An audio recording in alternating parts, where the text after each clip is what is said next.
You know, when we talk about feminism today, it's hard to understand just how long and tough the road has been to get where we are. We're talking about generations of women, countless lives, and endless fights. Endless fights. It seems so obvious now, but were revolutionary back then. Imagine this. A time when women couldn't vote, couldn't own property, couldn't even speak up in public about issues affecting their lives. This wasn't just some small annoyance or inconvenience. It was an actual barrier to opportunity, to freedom, to life itself. These women were told by society, by law, by everything around them, that their place was predetermined. And it was in that environment, with all those heavy, unshakable rules and limitations, that the first sparks of feminism were ignited. The earliest feminist movement, what people often call the first wave, was all about breaking down those oppressive walls.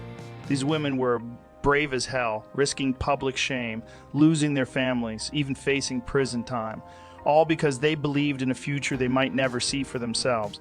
They started with small steps, demanding the right to vote, fighting for ownership of property, and seeking legal protections.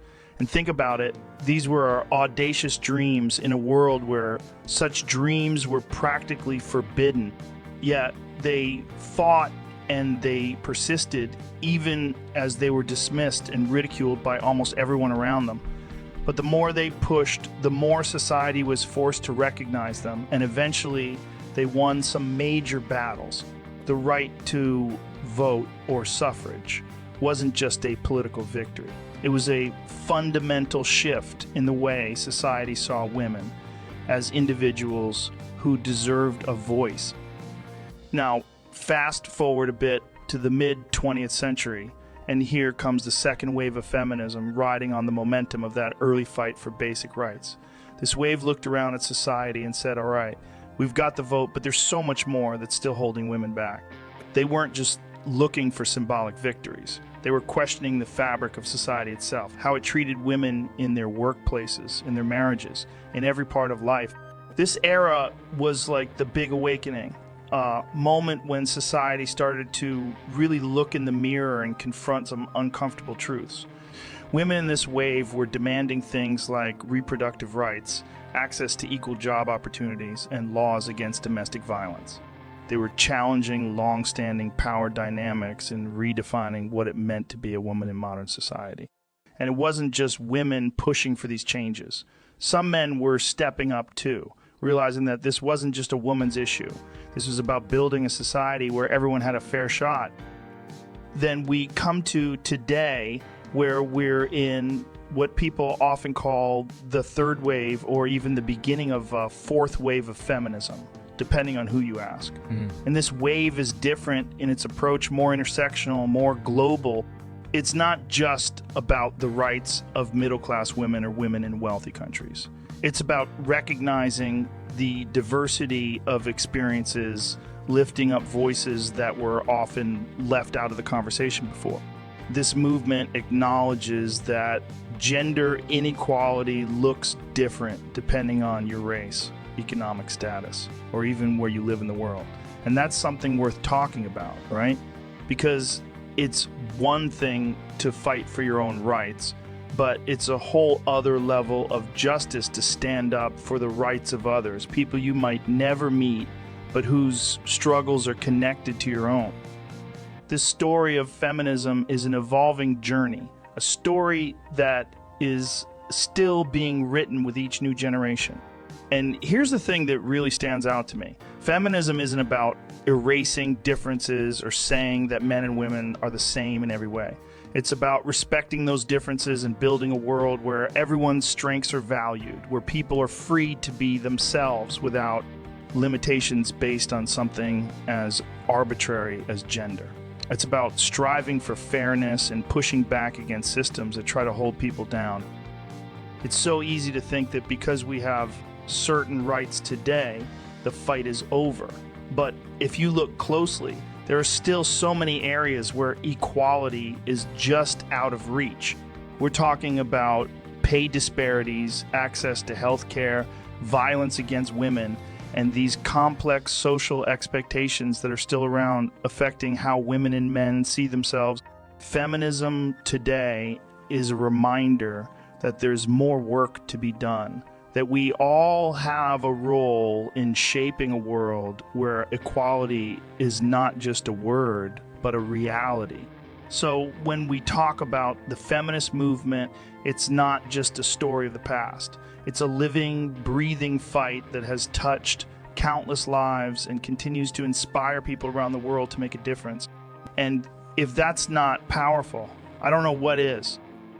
When we look at the feminist movement as it evolved over time, we're really talking about three major waves, each one building on the progress of the last, each one pushing a little harder, reaching a little further. Think of it like a series of waves hitting the shore, each with its own strength, its own purpose, but all aimed at the same ultimate goal, equality. Now, the first wave, which took place in the 19th and early 20th centuries, focused on one thing above all else: securing basic rights for women. Rights we might take for granted today, but were groundbreaking back then. Voting rights were the big fight here. Just imagine the sheer determination, the courage it took for those early feminists to march, to organize, to stand up in public, demanding to be heard in a society that, frankly, didn't even see them as full citizens. These women faced not only the anger and resentment of those in power, but the scorn of their own communities, their own families.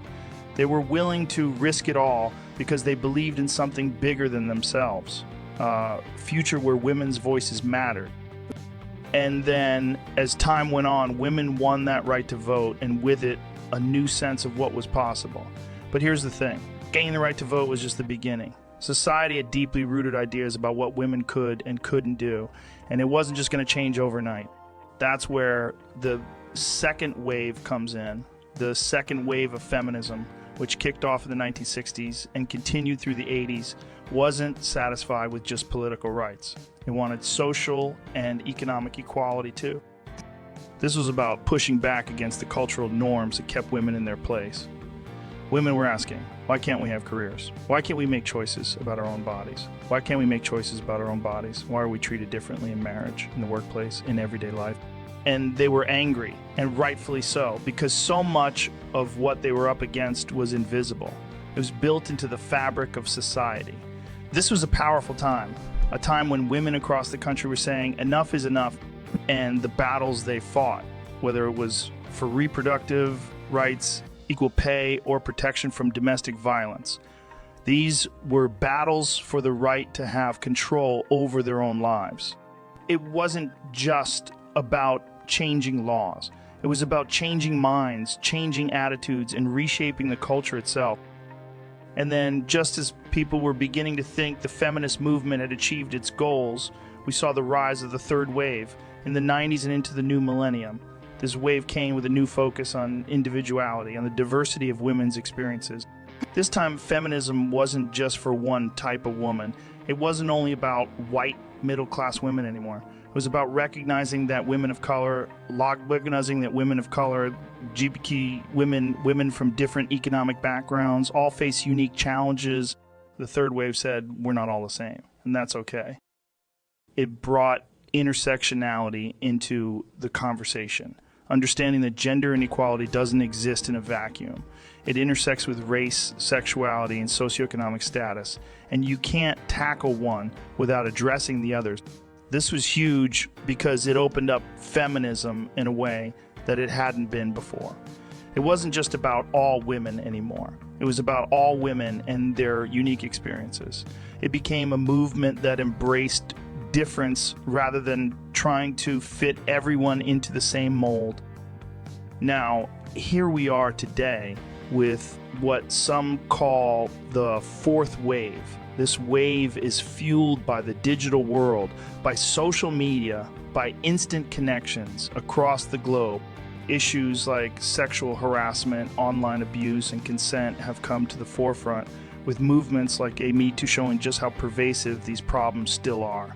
This new wave of feminism is louder, faster, and more global than anything we've seen before.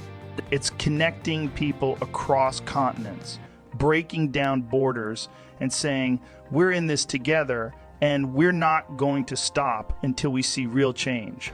The fourth wave is accountability, about calling out injustice when we see it and about making sure that every person everywhere can live with dignity and respect. Each of these waves brought its own energy, its own focus, its own set of demands. But they all built on each other, creating a movement that's constantly evolving, constantly growing. It's a reminder that progress is never a straight line. It's a series of steps, some forward, some backward, but always pushing us to a place where everyone has a shot at the life they deserve. And that right there is what feminism is about at its core. It's not about one group or one type of equality. It's about breaking down barriers for everyone, about creating a world where each person can reach their full potential. And as long as there are people willing to fight for that, this movement isn't going.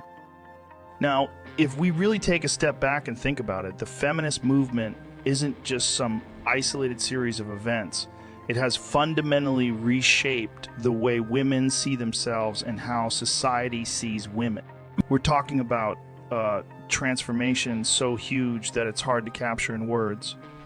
Just imagine a century ago, the idea of women having careers of being CEOs, politicians, athletes, scientists, it was almost unheard of. Women were expected to fit into very specific roles that centered around the home, around raising children and supporting their husbands.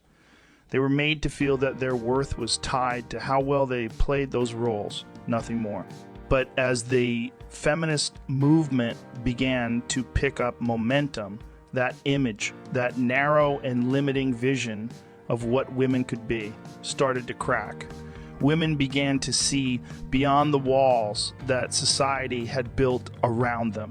They began to dream bigger, to realize that they had potential far beyond what they had been told. The real power of feminism lies in how it has reshaped every corner of society, and nowhere is this more visible than in the workplace. In the early 20th century, women's opportunities outside the home were almost non-existent. A few were able to work as teachers, nurses, or secretaries, but even these roles were defined in ways that kept women in their place. But then, with the waves of feminism, women started demanding more. They wanted a seat at the table. They wanted to make decisions, to lead, to create, and slowly but surely they did. The workplace transformed from being a male-only domain to one where women's skills, their intelligence, and their drive could no longer be ignored.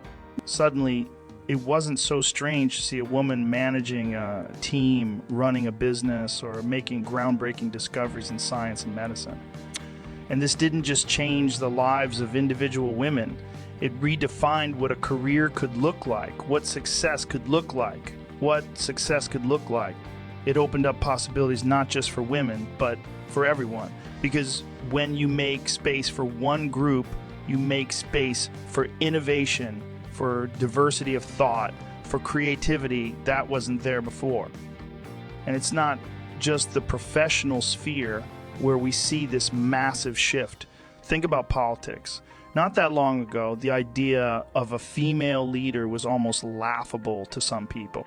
Women were seen as too emotional, too soft to handle the complexities of leadership. But as the feminist movement grew, more and more women found their voices in the political arena.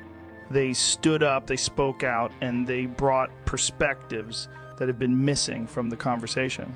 Today, we see women leading countries, crafting policies, and standing up for issues that were once dismissed or overlooked. They bring a balance to leadership that's so essential.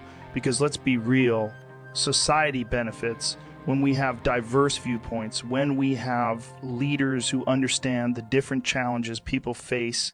Women in politics have championed issues that affect everyone, from healthcare to education to family leave.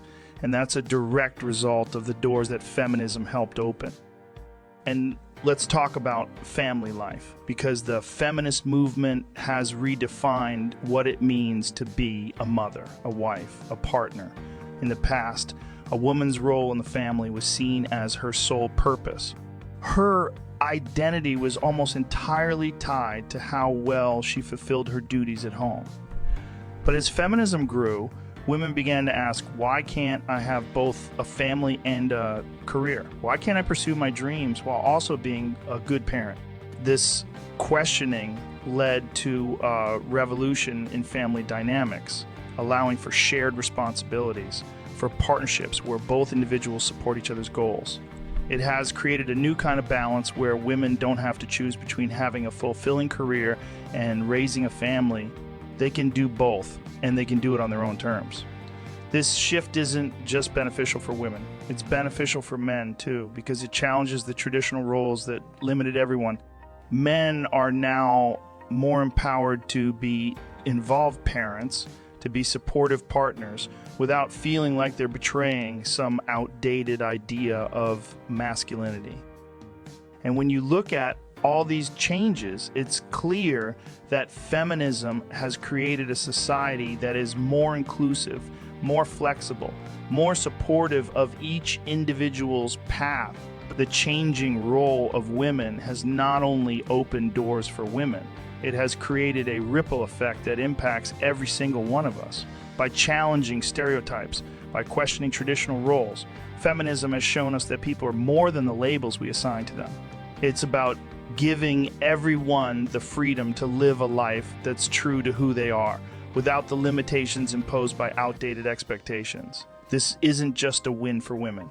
It's a win for humanity. We're all stronger. We're all more capable, and we're all more connected because of the progress feminism has made in reshaping the role of women in society.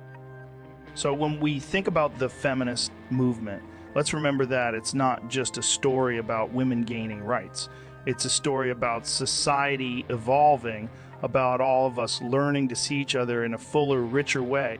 It's about understanding that when you lift one group, you lift everyone, and that's the kind of progress that makes us better as a whole.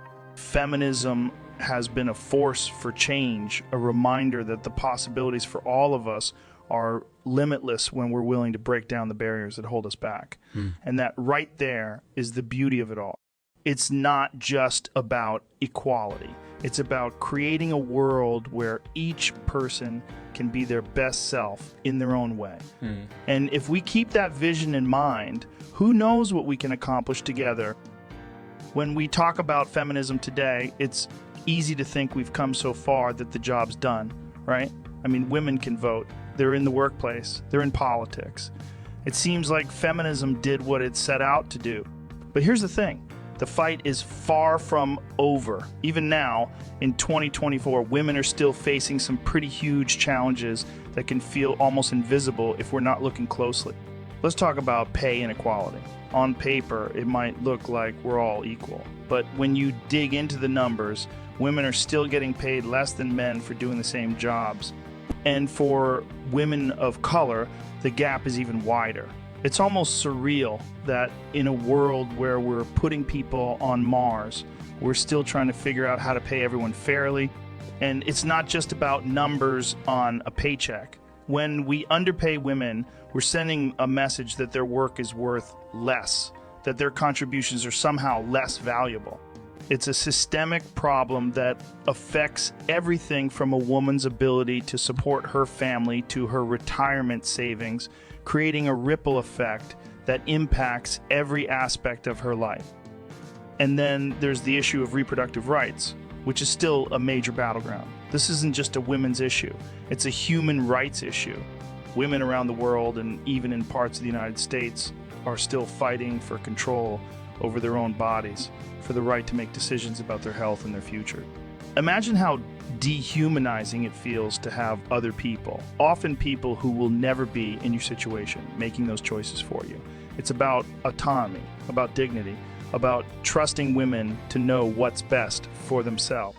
And yet, reproductive rights are constantly under threat, with laws and policies that seem to pop up out of nowhere, challenging the very progress that generations of women fought so hard to achieve. The idea that in this day and age, women still have to fight for something so fundamental is staggering, and it shows just how much work there is left to do. Let's not forget about the prevalence of violence against women, domestic violence, sexual assault, harassment. These are issues that impact women every day, regardless of where they live or what they do. Think about it. Women walk down the street, they go to work, they go to school, and they have to consider their safety in a way that most men don't. This isn't just a personal issue. It's a societal issue. It's a societal issue. It's about creating environments where everyone feels safe and respected. The feminist movement has made great strides in bringing awareness to these issues, but awareness isn't enough. We need action, real solutions that protect women and hold perpetrators accountable. And the scary part is a lot of this violence goes unreported or unpunished, leaving women to deal with the trauma on their own. It's a silent epidemic that affects every part of society, from the home to the workplace to our communities. Social expectations are another obstacle that's still deeply ingrained. Women are expected to balance it all: career, family, personal life, while often facing pressure to look a certain way, act a certain way, be perfect in a way men are rarely asked to be. The idea that a woman has to be a superwoman to have it all together all the time can be incredibly damaging. It's this invisible weight that society places on women's shoulders, and it's exhausting. Feminism has fought to free women from these expectations, but the pressure is still there, lurking in how we talk about women's achievements or how we judge them when they stumble. These societal norms may not be as obvious as legal restrictions, but they're just as powerful and just as limiting. And then there's the backlash against feminism itself, the way the movement is sometimes portrayed as too radical or too aggressive. We see it all the time. People who say, we don't need feminism anymore, or feminists are just angry. But here's the thing. Feminism is about challenging the status quo, and whenever you try to shake up the system, there's going to be pushback. That resistance doesn't mean the movement is failing. It means it's doing exactly what it's supposed to do, making people uncomfortable, forcing them to look at issues they might rather ignore. But that doesn't make the work any easier. Feminism has to keep fighting against these misconceptions, showing people that it's not about hating men or taking away anyone's rights. It's about building a fairer, more just world for everyone. So, yeah, the feminist movement has come a long way, but there are still these deep-rooted obstacles that hold women back: pay inequality, reproductive rights, violence, social expectations, and resistance to the movement itself. These are real challenges, and they're not going to disappear overnight. But here's the inspiring part. Despite all these despite all these obstacles, feminism is still here, still growing, still evolving. Women and allies around the world aren't giving up. They're pushing forward, taking on these issues one by one, refusing to settle for a world that's good enough. They're not asking for special treatment. They're asking for fairness, for respect, for equality. And as long as these challenges exist, feminism will continue to be a powerful force for change, reminding all of us that we can and must do better. You know, when we think about feminism, we often focus on how it's impacted the United States, how it's shifted our own culture and laws. But what's incredible is that feminism isn't just an American phenomenon. It's gone global, and it's transforming lives in ways we might not even realize. Think about it. The feminist movement started with a handful of women fighting for rights in one place, and now it's this worldwide wave that has touched almost every corner of the planet. And what's really amazing is that while every country has its own culture, its own customs, its own set of challenges, feminism has shown itself to be incredibly adaptable. Women in different parts of the world have picked up the torch shaping the movement to fit their own unique struggles. For some, it's about fighting for the right to go to school, the right to be educated. In other places, it's about the right to work, to earn a living, to be financially independent. In some societies, women are still fighting for the right to walk outside without fear, to make choices about their own bodies without facing violence or discrimination. Feminism isn't just changing laws. It's changing hearts and minds, challenging deep-seated beliefs that have kept women from living full, free lives. And here's what's so powerful about this global impact. It's showing us that the fight for equality is universal. People sometimes think feminism is only about women, but the truth is that when we lift up women, we lift up communities, we lift up entire societies. Women who are empowered to work, to earn, to make decisions aren't just benefiting themselves. They're investing back into their families, their communities. They're creating a ripple effect that spreads out, touching everyone around them. Studies have shown that when women have control over their income, they invest more in their children's education, in their family's health, in their community's well-being. And that doesn't just benefit women. And that doesn't just benefit women. It benefits everyone. That's what's so powerful about the feminist movement on a global scale. It's not just changing the lives of individual women. It's transforming the very fabric of society. Take a place like Afghanistan, where girls and women have faced some of the harshest restrictions in recent history. For them, feminism means the right to go to school, the right to read a book, to learn, to think. Just imagine for a second what it would feel like to have those basic rights taken from you, to be told that your potential is limited to whatever someone else decides for you. And yet, despite these conditions, there are girls and women there who are risking everything to learn, to grow, to fight for a different future. Their bravery is the essence of feminism, refusing to accept the limits imposed on them, daring to imagine a world where they can make their own choices. In Latin America, the feminist movement has taken on its own unique form, with women fighting against gender-based violence, which is a massive problem there. Activists are speaking out, organizing protests, challenging governments to protect women and hold perpetrators accountable. They've built a grassroots movement that's powerful, passionate, and unapologetic. These women are not waiting for permission to be free. They're claiming their right to safety, to dignity, to respect, and their courage is inspiring other movements around the world. Every time a woman stands up against injustice, she's sending a message to others facing similar struggles. You're not alone. Your life matters. Your voice deserves to be heard. And then there's the digital side of feminism, where the movement has exploded on social media. This has been a game changer, because now voices that would never have been heard are being amplified across continents. Women from every part of the world are sharing their stories, their experiences, and it's creating this global sisterhood. It's making us all realize that while the details of our struggles might be different, the core issues are the same. Social media has allowed women to connect, to organize, to educate. And it's showing young girls everywhere that they're not alone in their dreams, that there's a whole world of support out there. Movements like Me Too didn't just impact Hollywood. They impacted women in Europe, Asia, Africa, South America, everywhere. They showed us that this isn't just a local issue. It's a global one. And that's powerful, because it means that this fight for equality is something we're all in together. But let's be real. Going global hasn't been easy. Feminism faces backlash everywhere, especially in places where cultural traditions run deep. A change is seen as a threat.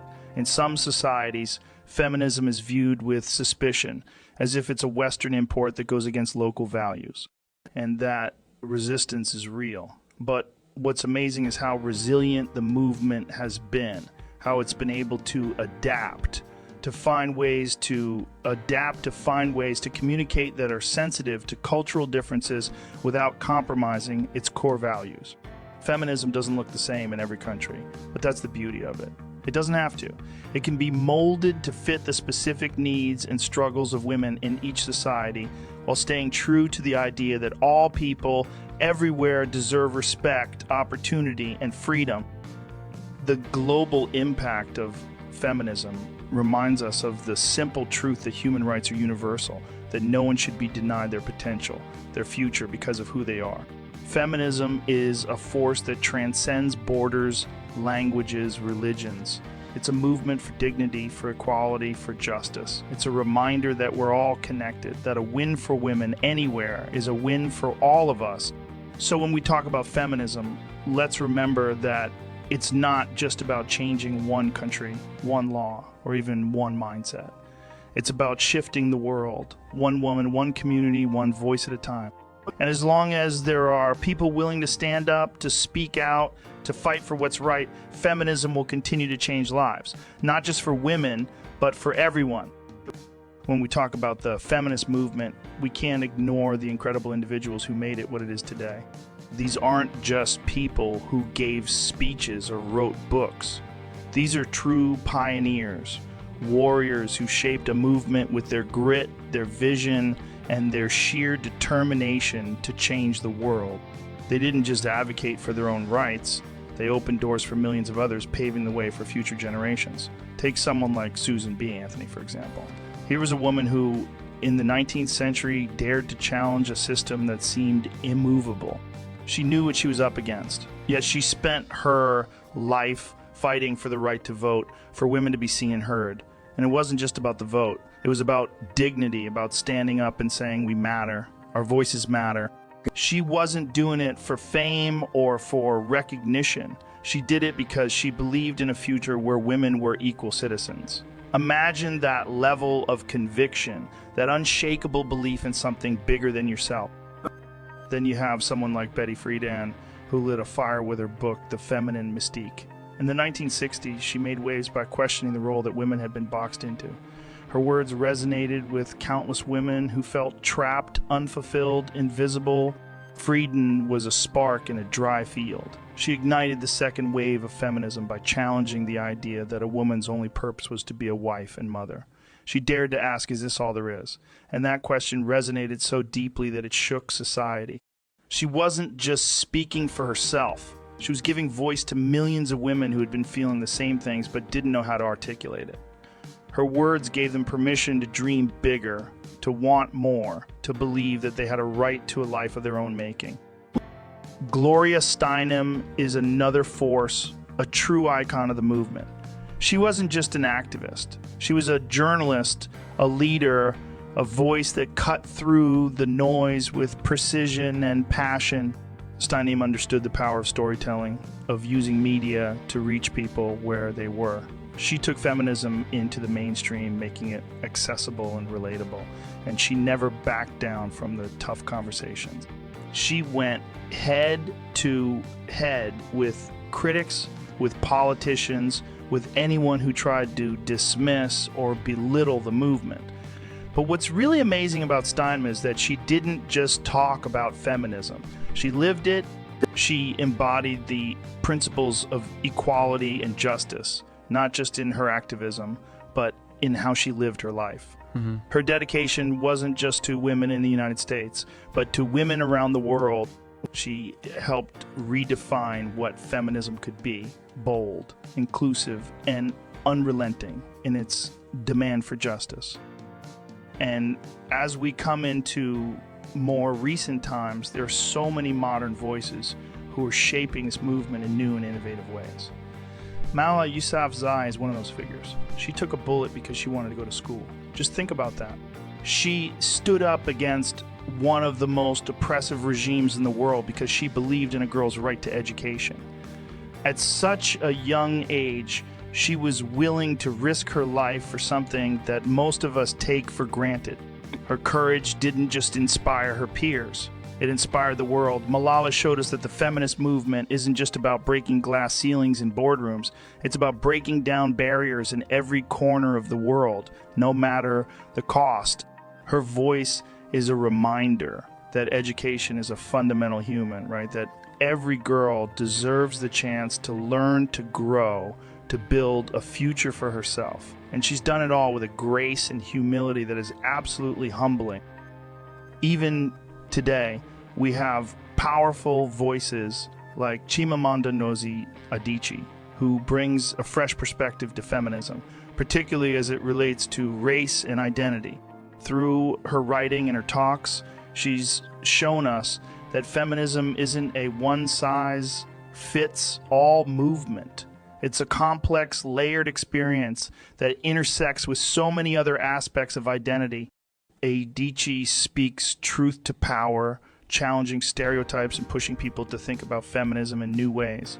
She's part of a generation of feminists who are making sure the movement stays relevant, who are expanding its scope to include more voices, more experiences, more stories.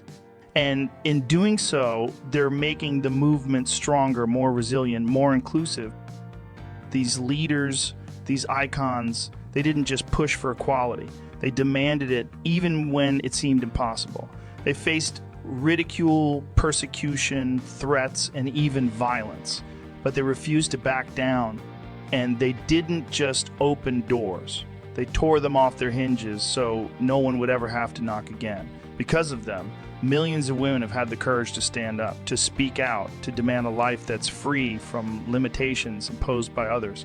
These icons remind us that change isn't handed to us. It's fought for, sacrificed for. They show us that feminism isn't just about what's fair or what's right. It's about the power of human potential, about the belief that everyone deserves a shot at a full and free life. And if we remember their stories, if we carry forward their legacy, we keep that flame alive for future generations. Because the fight for equality is a fight for all of us. And these icons are proof that when we stand together, we're unstoppable.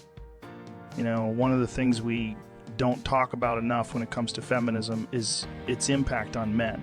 There's this misconception out there that feminism is only for women, that it's somehow against men. But that couldn't be further from the truth. Feminism, at its core, is about equality, about creating a world where everyone has the freedom to be who they are without being boxed in by these outdated ideas of what it means to be a man or a woman. And that's as much for men as it is for women. Because think about it. Men grow up with their own set of expectations, their own pressures, their own limitations. Society tells men that they have to be tough, that they have to be providers, that they shouldn't show weakness. From a young age, boys are taught to man up, to hide their emotions, to fit into this rigid mold of what a man is supposed to be. But feminism challenges that. It says, hey, maybe it's okay for men to be vulnerable. Maybe it's okay for them to be nurturing, to be expressive, to be whoever they really are. It opens up a space for men to be human, not just men. Imagine the pressure that gets lifted when a guy realizes he doesn't have to be some stoic, invulnerable figure all the time. Feminism has pushed us to question these stereotypes, to think about what really matters in our relationships, our friendships, our lives. It's saying that a man's worth isn't measured by his ability to be tough or unemotional, but by his character, his kindness, his integrity. And that's powerful. I mean, how many men have felt trapped by the idea that they're only valuable if they're strong, if they're successful, if they're providers? Feminism gives men permission to step outside of that, to be more than the roles society has assigned them. It allows men to be present fathers, to be supportive partners, to be whole people without having to live up to some impossible standard of masculinity. And when men feel free to express themselves, to share openly, to connect deeply, that's not just good for them. It's good for everyone. It creates healthier families, stronger friendships, better communities. And let's talk about emotional connection. How many men go through life feeling like they have to keep their struggles, their fears, their pain bottled up because men don't talk about those things? Feminism opens the door for men to have those conversations, to build emotional intimacy, to lean on each other. It's saying you don't have to carry this alone. It's okay to be open, to be vulnerable. And we're seeing that change happen. Men are stepping up and saying, I'm more than just my job. I'm more than just what I can provide financially. They're redefining what it means to be strong, to be masculine, and in doing so, they're building stronger relationships. They're becoming better fathers, better partners, better friends.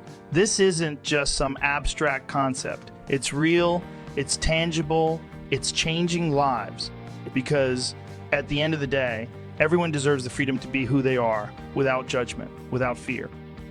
Feminism is also reshaping how we see power and leadership. For so long, men have been taught that success means climbing the ladder, dominating the room, being the loudest voice. But feminism has shown us that true leadership doesn't come from authority or aggression. It comes from empathy, from listening, from collaboration. Men are beginning to understand that they don't have to be the alpha to be respected. They can lead by example, by compassion, by understanding. They can be strong without being domineering. And that's a huge shift. Because when men embrace that kind of leadership, it creates workplaces that are healthier, more supportive, more productive. It creates environments where everyone feels valued and heard, where there's space for everyone's voice. That's the impact of feminism. It's not just giving women a seat at the table. It's redefining the table itself, making room for a broader range of strengths and perspectives. So, yeah, feminism has changed things for women, but it's also opened up incredible possibilities for men. It's challenged the notion that masculinity has to fit into this narrow, restrictive box. It's made it okay for men to care, to be kind, to be compassionate without feeling like they're losing something. And in the end, that's what this whole movement is about: freedom. Freedom from the stereotypes that tell us who we should be. Freedom from the expectations that weigh us down. Feminism isn't about taking anything away from men. It's about giving everyone the space to be who they are, to live fully, authentically, without limitations. It's a call to action for all of us, men and women alike, to build a world that's more inclusive, more understanding, more human. Because when we lift each other up, when we see each other as equals, as partners, as friends, we're not just changing lives. We're creating a world that's better for everyone. And that's a vision worth fighting for. So here we are, after all the history, the struggles, the triumphs, and the setbacks. We're still in the middle of this incredible journey that feminism has taken us on. And if there's one thing that stands out, it's that this movement, this push for equality, for fairness, for freedom is far from over. Feminism isn't just a chapter in a history book. It's a living, breathing force that's still moving, still evolving, still challenging us to be better, to think bigger. Because feminism isn't just about rights. It's about creating a world where everyone, no matter who they are, has the opportunity to reach their full potential. It's about respect. It's about recognizing that each of us has value, that our voices matter, that our dreams matter, and that we all have a role to play in shaping the future. And here's the call to action. This movement doesn't belong to one group or one generation. It belongs to all of us. It's not just women's fight. It's a human fight, a universal call to build a world where we lift each other up instead of holding each other back. This is about creating a society where our daughters and our sons grow up knowing they can be anything, do anything without limitations or outdated stereotypes. It's about ensuring that every single person, has the freedom to be who they are without fear, without judgment. That's the future feminism is fighting for, and that's a future worth believing in. But change doesn't happen on its own. It takes each of us stepping up, making choices, and committing to this vision of equality in our everyday lives. It's about speaking up when we see injustice, about supporting each other, about teaching the next generation that fairness isn't just an ideal, It's a standard we should live by. It's about listening, learning, and recognizing that, yeah, we still have a long way to go. But we've also come so far thanks to those who had the courage to stand up and say, we deserve better. Feminism has always been about more than just changing laws or getting seats at the table. It's about reshaping our entire view of what's possible, about tearing down the walls that keep us apart and building a world where everyone has a chance to thrive. So here's to the future, to a world that's better, kinder, and more just. And it's not going to be easy. There will be resistance. There will be resistance. There will be setbacks. But that's how progress works. It's messy, it's complicated, and sometimes it feels impossible. But every step we take, every voice that joins the movement, every mind that opens to this idea of true equality, it all adds up, it all matters. And if we keep pushing, keep believing, keep fighting, we can get there. We can create a world where feminism isn't even needed, because equality will just be the way things are. But until then, let's stay in it together. Let's keep going, because the future we're fighting for is worth every ounce of effort we have to give. And that, my friends, is something we can all stand behind